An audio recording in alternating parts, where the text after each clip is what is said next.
La Organización Panamericana de la Salud y la Universidad de Miami les dan la bienvenida al curso de autoaprendizaje Liderazgo en Enfermería, Empoderamiento de los Enfermeros en Latinoamérica. Este es el primero de 8 módulos que conforman el curso y se titula Evolución de la gestión y teorías de liderazgo y gestión aplicados a la enfermería. Los objetivos de este curso son repasar las diferencias entre gestión y liderazgo, analizar la historia y evolución de los estilos de gestión en la enfermería como profesión, describir cómo la evolución de la gestión se ve impulsada por la necesidad de mejorar la eficiencia y la calidad, así como desarrollar y capacitar al personal. También definiremos diferentes tipos de teorías de liderazgo y analizaremos cómo se pueden aplicar a situaciones de atención a usuarios de servicios de salud. Existe una relación entre gestión y liderazgo que se ha analizado y debatido en la literatura durante años. Se ha afirmado que los líderes son personas que hacen lo correcto. Los gerentes son personas que hacen las cosas bien. Una corriente de pensamiento es que el liderazgo es una de muchas opciones de la gestión, mientras que la gestión es una función del liderazgo. Se ha propuesto que a través del control, la gestión afecta el horario, los costos, los salarios, las horas extras, las licencias por enfermedad, el inventario y los suministros. Por otro lado, el liderazgo, a través de la influencia y la inspiración, incrementa la productividad al motivar y maximizar la efectividad del personal. Lógicamente, sí parece haber una dependencia de las aptitudes de liderazgo para ser un gerente eficaz y de la misma manera se necesitan aptitudes de gestión para ser un líder eficaz. La gestión se describe como el acto, la forma o la práctica de gestionar, manejar, supervisar o controlar. Usualmente a los gerentes se les asigna puestos formales en la organización y se espera que desempeñen funciones y tareas específicas. Gozan de una fuente de poder legítima que proviene de su puesto. Los gerentes son capaces de enfatizar el control, la toma de decisiones, el análisis de las decisiones y los resultados.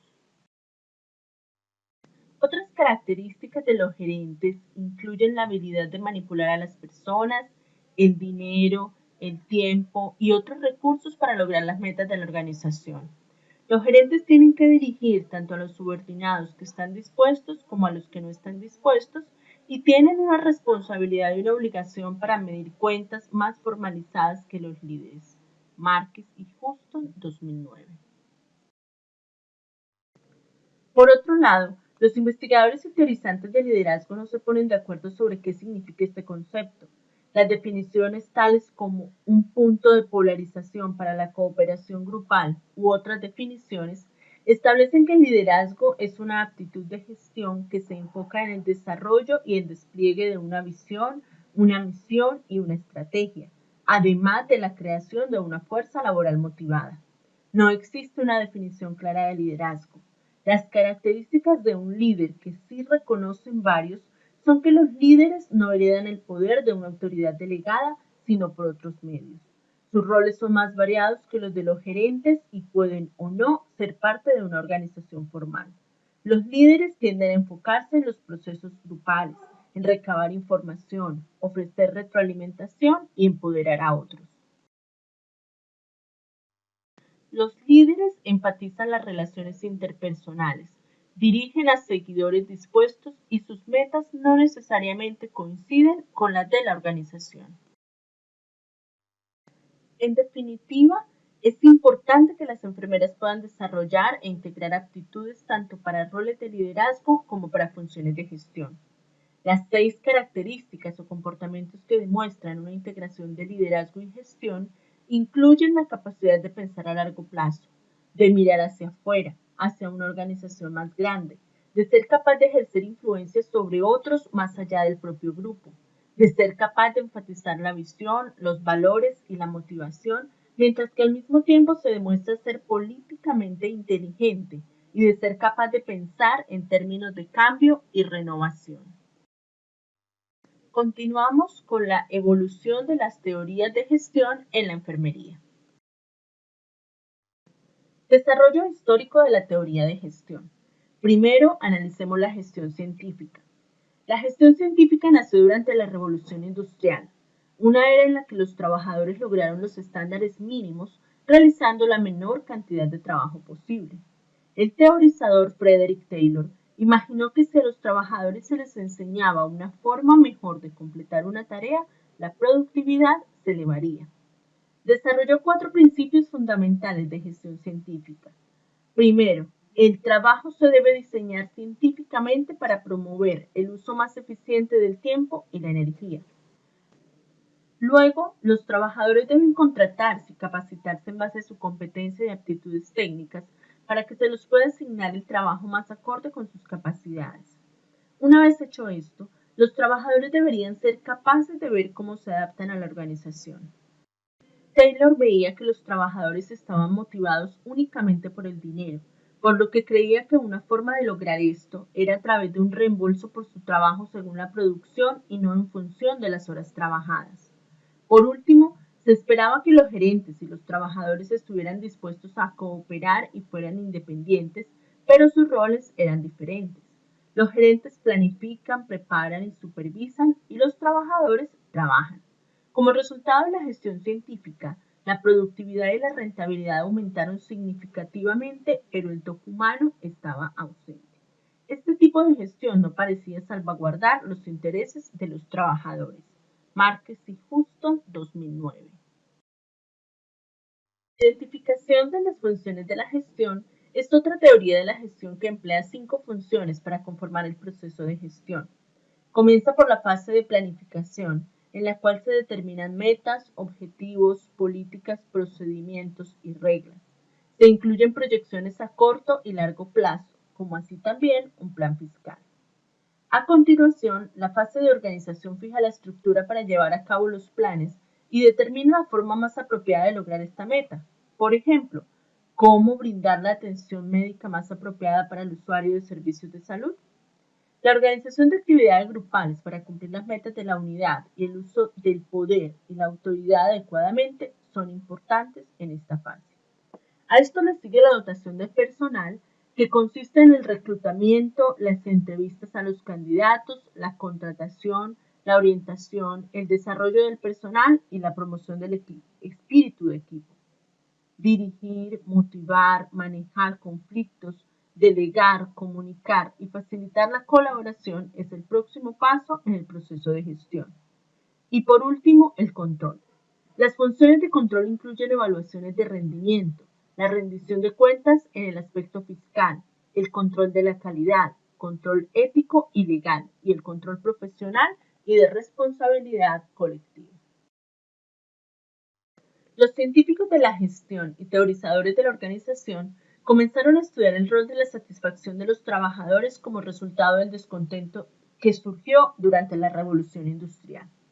La gestión de las relaciones humanas se desarrolló en una era en la que el fracaso en la inclusión del elemento humano se percibió como un defecto importante en las teorías que se introdujeron durante la Revolución Industrial. El concepto de gestión participativa y humanística ponía énfasis en las personas en lugar de en las máquinas. A través de la gestión participativa, los empleados y gerentes comparten la autoridad y un lado no domina al otro. El efecto Hawthorne fue el resultado de un estudio que indicaba que prestar especial atención a los trabajadores probablemente incrementaría la productividad. Según la teoría X y teoría Y, la actitud que los gerentes tienen con los empleados está directamente relacionada con la satisfacción de los empleados. Los gerentes de la teoría X creen que sus empleados son perezosos y necesitan supervisión y dirección constante, mientras que los gerentes de la teoría Y creen que sus empleados disfrutan de su trabajo, están automotivados y deseosos de trabajar con ahínco para alcanzar sus metas personales y de la organización. En la era de las relaciones humanas, se pensaba que una gestión dominante haría que los trabajadores se desanimaran y no participaran en sus entornos. Se pensaba que la participación del empleado y su contribución en la toma de decisiones cumplía con la necesidad de éste de mejorar su autoestima y su independencia. La forma en que las enfermeras dirigen, gestionan y siguen ha cambiado a través de los años. Antes las enfermeras seguían las instrucciones de los médicos o la jefa de enfermería o enfermera a cargo. Las matronas modernas proporcionaban liderazgo clínico y ayudaban a mejorar la calidad de vida de la atención del usuario de servicios de salud. Al cabo de un tiempo, se desarrolló el rol del líder del equipo. Aquí la enfermera matriculada del equipo supervisaba y coordinaba la atención que el equipo brindaba al usuario de servicios de salud. Normalmente el equipo incluía una enfermera matriculada, una enfermera práctica licenciada y auxiliares de enfermería. A continuación siguió la enfermería primaria y la enfermera matriculada era la proveedora principal y tenía la obligación de rendir cuentas las 24 horas para la coordinación de cuidados destinados a un conjunto de usuarios de servicios de salud durante todo el tiempo que estos permanecieran en el hospital.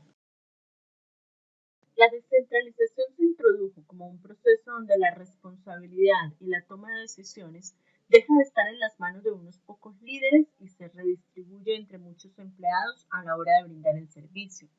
La atención centrada en el usuario de servicios de salud reconocía la interdependencia de cada departamento al momento de brindar atención al usuario de servicios de salud. El gobierno clínico se asegura de que las organizaciones sean responsables de mejorar continuamente la calidad de servicio y los estándares de atención mediante la creación de un entorno donde prospere la excelencia. Moiden 2002. Continuamos con las teorías de liderazgo aplicadas a la enfermería. El liderazgo en la enfermería es importante para la profesión para lograr ser capaz de brindar y mantener una atención de excelente calidad. El líder enfermero inspirador ha tenido un gran impacto en la profesión, pero los relatos específicos de su influencia en la literatura son escasos, y esto debilita la influencia y la legitimidad social de la enfermería. El trabajo de un líder no es fácil. Se trata del trabajo intencionado que realizan aquellos que están completamente conscientes de las consecuencias de sus acciones. Sin la claridad del impacto de sus roles, corren el riesgo de desarrollar características que se inclinan más hacia la gestión de funciones y procesos que a la de visión y dirección. Los líderes generalmente tienen una red consistente de atributos que caracterizan al liderazgo. Deben ser capaces de utilizar el corazón y la cabeza para conectarse con otros. Cuando son capaces de ayudar a otros a encontrar un propósito más profundo, podrán promover sus propósitos y alcanzar sus metas en forma colectiva. Los líderes entienden la importancia de crear una cultura de propiedad y de inversión en la acción colectiva del trabajo. Entre las características asociadas con el liderazgo se incluyen la inteligencia, la firmeza, la seguridad, la integridad personal, las aptitudes interpersonales, la diplomacia y la creatividad. Estilos de liderazgo. A medida que la atención médica cambia y las responsabilidades de los líderes crecen, existe una necesidad de desarrollar maneras de manejar las organizaciones y guiar a las personas. Analicemos varios tipos diferentes de estilos de liderazgo. El estilo autoritario o autocrático de liderazgo implica una toma de decisiones centralizada. El líder toma las decisiones y utiliza su poder para controlar a otros. En este caso se hace énfasis en el estatus y la comunicación que solo fluyen en una dirección, de arriba hacia abajo. Los grupos son menos creativos y no hay tanta autonomía o motivación propia, pero la productividad es alta. Típicamente las acciones del grupo están bien definidas y esta estructura permite reducir la frustración y promover un sentido de seguridad en el grupo. El liderazgo democrático involucra a otros al delegar autoridad e influir mediante el uso del poder de experto y la base de poder lograda gracias a relaciones cercanas con aquellos con quienes se trabaja. El líder democrático mantiene menos control, ofrece críticas constructivas, emplea premios económicos y premios al ego para motivar y dirige a otros mediante sugerencias y guías. En este caso se hace énfasis en nosotros, en lugar de yo o tú. Este tipo de liderazgo funciona bien en el caso de grupos que trabajan juntos durante periodos prolongados, donde la cooperación y la coordinación son necesarias. Pueden ser particularmente frustrante en el caso de aquellos que desean tomar decisiones inmediatas, ya que la toma de decisiones puede involucrar a muchas personas en este estilo de liderazgo. El tipo de estilo liderazgo sin dirección se conoce como liderazgo laissez-faire. Se trata de una forma pasiva y permisiva de liderazgo, donde el líder delega la toma de decisiones. Hay poca o ninguna dirección. y la toma de decisiones se dispersa entre los miembros del grupo. No hay críticas y la motivación se brinda en forma de apoyo cuando el grupo o individuo la solicita. Este estilo de liderazgo también puede ser frustrante si existe apatía y desinterés en el grupo. Sin embargo, si el grupo está motivado y se dirige solo, se mejora la creatividad y la productividad. En el liderazgo servil, el líder toma la decisión consciente de poner las necesidades del grupo ante todo y de empoderarlas para lograr las metas de la organización. Se considera que el líder transaccional se ocupa de las tareas diarias de la gestión. Este tipo de líder fija metas, ofrece dirección al personal y utiliza concesiones o premios para alentar al personal a cumplir estas metas. Sin embargo, este tipo de liderazgo, que se encuentra bastante a menudo en la enfermería, no se considera un estilo eficiente según Lievens y Blerick 2013. El rendimiento que depende de este tipo de premio contingente se clasifica como liderazgo de orden inferior según Hutchinson y Jackson en el año 2012. Este líder transaccional no identifica valores compartidos y busca controlar tanto la situación como a sus seguidores. Por otro lado, el líder transformacional es uno seguro, carismático y capaz de inspirar, motivar y empoderar a sus seguidores al reconocer valores comunes y compartir su visión con ellos. Lo que diferencia al líder transformacional es que es capaz de motivar el rendimiento más allá de las expectativas a través de su capacidad para influir sobre las actitudes según Márquez y Huston 2009. El líder transformacional es capaz de llevar a cabo el cambio a través de la creación de un entorno sinérgico. Se aprecia la creatividad y la innovación, lo que lleva a un cambio que refleja el enfoque del líder y que influye sobre la dirección de la organización. Continuamos con las teorías de enfermería relacionadas con el liderazgo.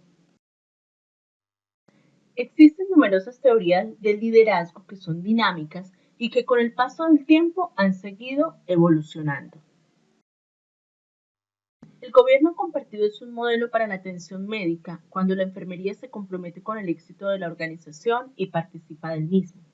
El gobierno compartido surgió en la década de 1980 y se trata de un sistema de gobierno basado en la rendición de cuentas que potencia a los individuos y aumenta la autoridad y el control que tienen las enfermeras en sus prácticas. Las enfermeras están dedicadas y se alienta a participar en todos los países de la organización para contribuir al éxito de la organización. La teoría de Cantor supone que los aspectos estructurales del trabajo moldean la eficacia del líder y el líder es eficiente gracias a las organizaciones de sistemas informales y formales en el lugar de trabajo. Para tener éxito, el líder debe desarrollar relaciones con personas y con grupos diferentes. La teoría de equidad explica que la presencia de inequidad aparente entre los empleados genera tensión. Al compararse con otros empleados, la gente se siente que se le está tratando injustamente, alterará sus contribuciones o rendimiento, cambiará la base de comparación o renunciará. Como resultado de esto, se debe prestar atención a la equidad percibida de un sistema de recompensas entre los empleados. La teoría de higiene y motivación, dos factores, de Hesberg, deduce que es posible motivar a los empleados cuando se les asignan tareas desafiantes por las cuales pueden asumir la responsabilidad. Los factores de higiene como la compensación, los beneficios, el estatus, la seguridad del puesto de trabajo, la supervisión y las relaciones interpersonales pueden prevenir la insatisfacción y la moral baja, pero no son motivadores. Entre los factores que motivan se incluyen el logro y el reconocimiento por el logro, la responsabilidad, la posibilidad de crecimiento laboral y la promoción. Altos factores de higiene y bajos niveles de motivación resultarán en empleados que ven a su trabajo simplemente como un cheque al final de mes. Sin embargo, cuando tanto los factores motivadores como los de higiene son elevados, hay más probabilidades de que los empleados estén más motivados y no se quejen. Tommy 2009. El liderazgo transformacional se describe como una teoría que utiliza la habilidad de desarrollar relaciones con los seguidores como un medio para motivar y persuadir. Esta teoría de liderazgo alienta a los empleados a hacer y lograr más de allá de sus propias expectativas. Los líderes transformacionales son capaces de comunicar su visión con entusiasmo y seguridad en sí mismos, y así desarrollar un sólido sentido de identificación con la organización, al mismo tiempo que los individuos ponen la organización primero, antes que sus propios intereses. El concepto de inteligencia emocional surgió en la década de 1990. Se define como la habilidad de una persona de trabajar bien con individuos y equipos y a la vez poseer logros personales. Existen 5 componentes de la inteligencia emocional. El primero es la autoconciencia, que significa conocer y entender el humor, las emociones y las metas propios y cómo estos afectan a los demás. El segundo es la autorregulación, que es ser capaz de controlar el humor, los impulsos y el juicio propios. El tercero es la motivación, sentir pasión por seguir las metas propias. El cuarto es la empatía, ser capaz de reconocer y aceptar el carácter emocional de otra persona. Y finalmente están las aptitudes sociales, que significa ser capaz de tener relaciones donde uno puede encontrar puntos en común, trabajar con otras personas y construir redes. Si los líderes entienden su propio cociente emocional y el de su personal, están mejor capacitados para liderarlos y guiarlos y también a la organización. La competencia personal involucra la autoconciencia y la autorregulación en lo que se refiere a poder manejarse a uno mismo. Por ejemplo, en el caso de la autorregulación, debemos mantener nuestros impulsos subversivos bajo control y demostrar honestidad e integridad. Debemos ser responsables por nuestro comportamiento, ser flexibles y sentirnos cómodos con el cambio y ser receptivos con respecto a la información y enfoques novedosos. La inteligencia emocional también incluye la capacidad de obtener resultados óptimos de parte de otros a través de las relaciones, la habilidad de usar la emoción de manera eficiente y la capacidad de usar las emociones en formas flexibles. La competencia social describe la manera en que manejamos las relaciones. Debemos mostrar empatía y usar aptitudes sociales como escuchar a los demás, inspirar a los otros, manejar bien el camino, alimentar las relaciones y saber colaborar y cooperar para lograr las metas compartidas. Para finalizar con este módulo, vamos a hablar de las teorías del comportamiento organizacional y el liderazgo. Estas teorías diferentes se utilizan para explicar cómo se influye sobre las personas en las organizaciones para que tomen las decisiones que toman. Las teorías de comportamiento organizacional son importantes porque siguen influyendo sobre las suposiciones de la gente dentro de las organizaciones. Las teorías clásicas de la organización se ocupan de la estructura organizacional y la de eficacia, donde los individuos trabajan con tareas extremadamente definidas para lograr el propósito fundamental de la organización. Las teorías clásicas de la organización se hicieron populares durante la Revolución Industrial, cuando la estructura, la eficacia y el rendimiento y el logro de los individuos se alcanzaban a través de tareas definidas. Los principios fundamentales de gestión científica de Taylor utilizaban el método científico para descubrir la mejor forma de completar un trabajo. Él creía que los gerentes debían ser detallistas a la hora de seleccionar, capacitar, asignar tareas y supervisar trabajadores. Los trabajadores debían ser igual de detallistas con respecto al rendimiento de sus tareas. Taylor creía que los premios y los aumentos de salario debían estar ligados a la producción. Los críticos de esta teoría sostienen que este enfoque prohibía la creatividad en las organizaciones y deshumanizaba a los empleados al colocarlos en un segundo plano detrás de la producción. Los principios generales de la administración de Fayol se enfocan en la gestión. Fayol creía que la administración es el arte de manejar a la gente y que se aplica universalmente en todas las industrias. Basa su teoría administrativa en 14 principios universales básicos pero flexibles. Estos principios incluyen lo siguiente: especialización y división, autoridad formal basada en el trabajo, no en la persona, disciplina, unidad en los comandos, es decir, un jefe por persona, unidad de dirección, es decir, las órdenes provienen de un solo jefe. Los intereses grupales prevalecen sobre los intereses individuales, remuneración justa y equitativa, comunicaciones y autoridad centralizadas, cadena escalable, un ambiente de trabajo ordenado, igualdad, estabilidad del personal, iniciativa individual y spirit de corps, es decir, armonía y unidad en la organización. Teoría burocrática de Weber. Valora la estructura jerárquica, la especialización y la división del trabajo, y los ascensos se fundamentan en el mérito y en las reglas impersonales. Existen tres formas legítimas de autoridad que se reconocen en esta teoría. Estas incluyen la autoridad tradicional dedicada a una línea hereditaria o determinada por un poder superior, la autoridad racional o legal, que se hace cumplir mediante reglamentos, y la autoridad carismática, que depende del atractivo de los líderes. En esta teoría, la importancia de los individuos no se reconoce y se pone énfasis en la necesidad de reducir la ambigüedad y la diversidad. En esta teoría se valoran las reglas y oficinas de la organización y se percibe la autoridad racional y tradicional como la más adecuada para los administradores. Las teorías neoclásicas de la organización se enfocan en los comportamientos de los trabajadores y demuestran preocupación por los mismos. En la teoría de recursos humanos, se percibe a las organizaciones como sistemas sociales de gran envergadura. Esta teoría se apoyaba en los resultados de los experimentos Hawthorne. Estos estudios realizados en Western Electric en Hawthorne, Illinois, se llevaron a cabo originalmente para determinar si un aumento en la intensidad de la luz mejoraría la productividad de los trabajadores. Inesperadamente, los investigadores descubrieron que, sin importar si se hubiera producido o no un incremento, una reducción o cambio alguno en la intensidad de la luz, se produjo una mejora en la productividad, la cual se creyó que estaba relacionado con el aumento en la atención que recibieron los empleados involucrados en el estudio. Los resultados de este estudio llevaron a contemplar a las organizaciones desde un punto de vista nuevo y diferente como sistemas sociales. La economía de los incentivos. Otra teoría neoclásica de la organización expresa los tipos de relaciones individuales que existen dentro de las organizaciones. Barnard considera que los trabajadores poseen dimensiones sociales, conductuales y psicológicas. Creía que las organizaciones no podrían operar sin comunicación o sin la voluntad de contribuir hacia una meta común.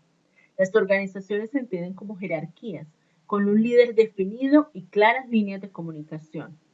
La capacidad del líder de producir un entorno unificado y organizado se relaciona directamente con el éxito de la organización.